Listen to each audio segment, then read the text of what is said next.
हम मीनू झा प्रणाम करै छी समस्त मिथिलावासी के।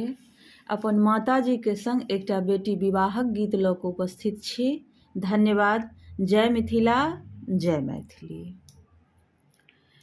कोने बन बोलाए कारे रे कोयलिया, कोने बन बोलाए माजोरा,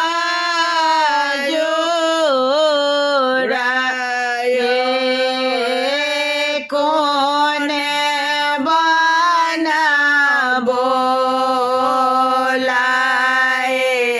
कारे रे कोयलिया, कोने बन बोलाए माजोरा,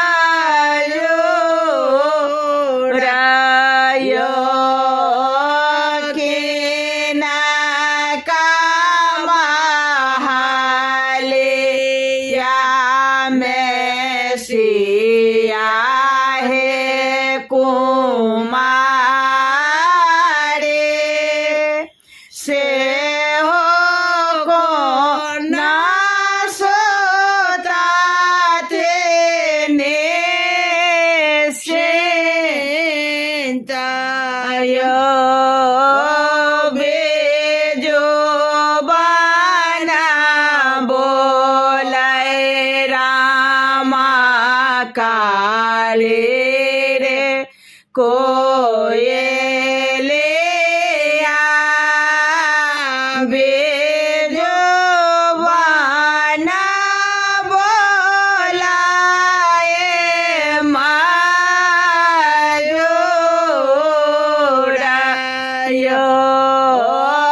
बाबा महालिया में सिया है कुमारे से हो को ना सोतला ने सेंतायो जायो आहो बाबा नगरा आयो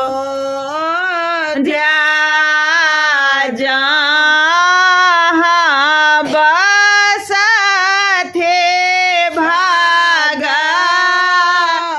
भगवान यो गोरा बराना देखे कहूँ नाही भूलावा,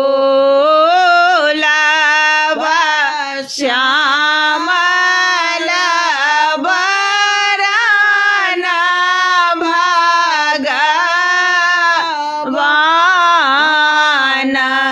यो, श्यामला बराना बाबा तिलक चढ़ाया बहुना के सोहयत बेया, हयो तुलसी दास प्रभु तुम